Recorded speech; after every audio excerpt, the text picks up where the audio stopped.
According to legend, the ghost carrying a lantern roams across the flat land of Brazoria County, Texas, at night constantly searching for a jug of whiskey. It appears as a bouncing white ball of light floating about 4 to 6 feet above the ground, occasionally making an appearance somewhere between West Columbia and Angleton, Texas. A large number of folks have seen the phenomenon known as Bailey's Light. According to the Handbook of Texas, James Brighton Bailey was part of Stephen F. Austin's Old 300 Colonists. He was born in North Carolina in 1779. Bailey was married at a young age, and the couple had 6 children. After his first wife died, he married her sister and fathered 5 more children. Bailey, known as Brett, moved his family from North Carolina to Kentucky and apparently served in the legislature of that state. He was a very controversial figure and obtained a bad reputation.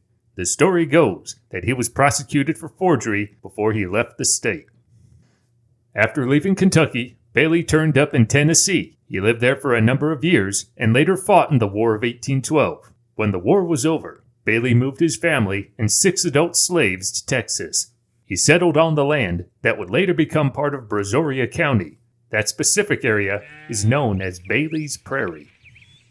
Bailey allegedly bought his land from the Spanish government. After Mexico won its independence from Spain, however, the Mexican authorities refused to recognize his claim. Bailey would not give up his home, even though Stephen F. Austin ordered him to leave the Austin colony.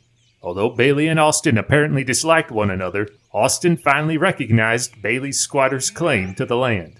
He was given a league and a labor of ground on the east bank of the Brazos River. Britt Bailey was later commissioned as captain in the local militia. At that time, Texans were loyal Mexican citizens, and Bailey took the oath to defend the Mexican Constitution of 1824. Bailey gained a reputation as being a troublemaker. He regularly engaged in brawls and evidently was a constant thorn in the side of Stephen Austin. Some were probably relieved when he finally passed away. Those who knew Britt Bailey may have thought that he died of just plain meanness. But history shows that the tough old man succumbed to cholera on December 6th of 1832. In his will, Bailey demanded that he be buried standing straight up and facing the west.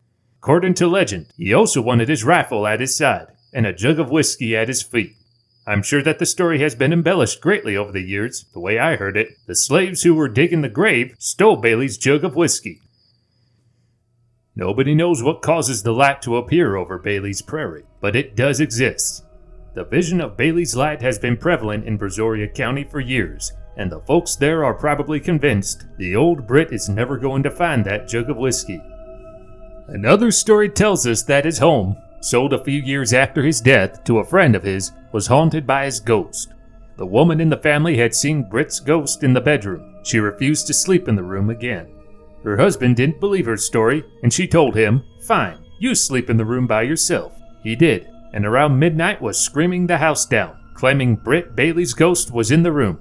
The room was boarded up, and nobody slept in there again. Does the lantern of a headless brakeman haunt Hardin County's Ghost Road, or is it just the reflection of distant automobile lights or swamp gas? Whatever it is, the strange light that bobs along the Arrow Straight Road cutting through the big thicket forest near Saratoga, Texas, has intrigued curious visitors for decades. The road's origins date back to the 1930s when the Santa Fe Railroad opened up the forest with a railroad and began carrying logs, cattle, oil, and passengers to Beaumont. On one end of the railroad was Dearborn, a sawmill settlement named after the town's mill superintendent. Another town on the line was named after Confederate General Braxton Bragg. When the virgin pine played out and the oil wells stopped producing, the railroad tracks were pulled up and the right-of-way became a county road. By now, people were beginning to see ghostly lights on the road. The skeptics hooted and hollered, but the stories grew, and going out to look for the lights became a good excuse for young couples to go to the woods. One old-timer swore a bobbing light panicked his team of horses and dumped him in a ditch. A preacher claimed the light was an omen of the end of the world. A young man said the light landed atop his car and began making odd noises. Some disbelievers insisted that reflected auto headlights were the source of the light, and there were claims among the scientific community that the light was simply a gaseous apparition. But the story generating the most interest that the light of the lantern was a brakeman decapitated in a train crash on the old railroad. According to a local legend, searchers found the brakeman's body but not his head, and he still wanders along the road looking for his head. No matter what you believe, the Ghost Road light exists. It has been captured in photographs, even by no less an authority than the National Geographic. In 1957, a journalist described a set of mysteriously, seemingly otherworldly lights visible off Route 67 in Marfa, Texas. Hereby known as the Marfa Lights, also called the Marfa Ghost Lights, Americans far and wide have come to see this strange phenomenon. The Marfa Lights are often visible on clear nights between Marfa and Paisano Pass in northeastern Presidio County as one faces the Chinati Mountains. At times, they appear colored as they twinkle in the distance. They move about, split apart, melt together, disappear and reappear. Presidio County residents have watched the lights for over 100 years. The first historical record of them recalls that in 1883, a young cowhand, Robert Reed Ellison, saw a flickering light as he was driving cattle through Paisano Pass and wondered if it was the campfire of Apache Indians. He was told by other settlers that they often saw the lights, but when they investigated, they found no ashes or other evidence of a campsite. Joe and Sally Humphreys, also early settlers, reported their first sightings of the lights in 1885. Cowboys herding cattle on the prairies noticed the lights too, and in the summer of 1919, rode over the mountains looking for the source, but found nothing. World War I observers feared that the lights were intended to guide an invasion. During World War II, pilots training at the nearby Midland Army Airfield outside Marfa looked for the source of the elusive lights from the air, again with no success. The scientists from Texas State University analyzed their spectrographic data and their vehicular experiments and were confident that the Marfa lights were the result of automobile headlights on Route 67. They also believed that the lights were actually small campfires flickering in the distance. Others theorized that the lights came from the Marfa Army Airfield 9 miles away. Some scientists believe that the light is refracted by fluctuating temperatures in the air and are then seen off of Route 67. While the rest of the scientific community was content with this conclusion, many individuals who have experienced the lights are firm in their belief that the lights are not from vehicles. In fact, the lights are not man-made at all. After all, there were no vehicles in the country when the lights were first spotted in 1883. Those who have viewed the lights over a long period personify them and insist that they are not only harmless but friendly. Mrs. W.T. Giddings, who grew up watching the lights and whose father claimed he was saved from a blizzard when the lights led him to a shelter of a cave, considers the lights to be curious observers investigating things around them. Oliver W. Williams was a former lawyer who had become a surveyor in the Terralingua area in the 1880s. He had a Mexican guide named Juan Cano, and he told stories by the campfire that the Indians had told the Mexicans, including one about the Marfa Lights. The Indians called them Alzate's ghost for the Apache chief who had been killed by the Mexicans.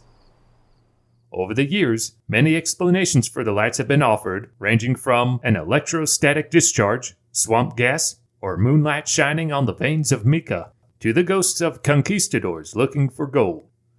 If you live in Marfa long enough, the old-timers might let you in on a little secret. There are two kinds of Marfa lights, the real ones and the phony ones, the ones you see from the viewing center.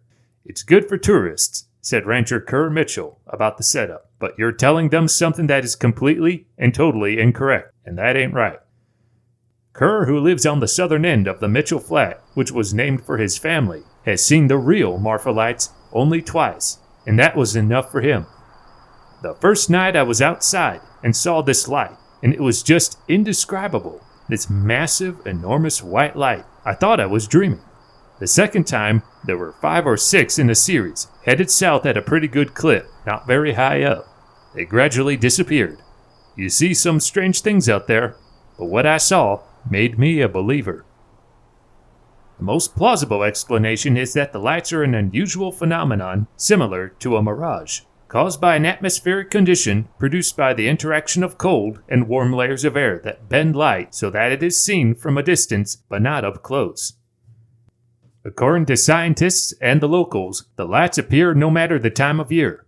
A large part of the reason as to why so many who have witnessed the lights are convinced that they do not belong to cars or other man-made objects is because the lights are so sporadic and finicky. There truly is no pattern to the flight of these lights, nor for when they will make themselves known in the night sky. Legendary Texas Ranger Joaquin Jackson has lived in Alpine, Texas since 1987 and has driven the road between it and Marfa hundreds of times. And of course, he is reported to have seen the Marfa Lights. Most of the time, he said, what you see are lights from cars on the Presidio Highway. But one morning, I was headed to Marfa, about 5:30, and on the flat, out near the lookout, I seen these lights coming on. There were 3 to the south, maybe a mile away, and they'd get real bright, then get dim, before they went out. They'd shoot out across the horizon to the right in the blink of an eye. They were at different altitudes, up high and close to the ground, and that happened 3 or 4 times. It damn sure wasn't headlights. That's the only time I saw something. I know one damn thing. It's weird. While the lights are a long-standing phenomenon, seeing them is a rare and extraordinary occurrence. To demonstrate how rare they are, between 2002 and 2009, the Marfa Lights have been seen only a staggering 30 times. In mathematical terms, to an 8% chance of seeing the lights on any given night. In 1986, the original roadside viewing area was built, and the city held its first Marfa Lights Festival. Busloads of tourists began stopping by the side of US 90 and scanning the horizon. Longtime resident Fritz Kahl had some keen advice for them. I still say the best way to view the lights are with a 6-pack of beer and a good-looking woman. Ultimately, we may never know the true cause of this bizarre phenomenon, but for now, the Marfa Lights remain a beautiful and mysterious anomaly.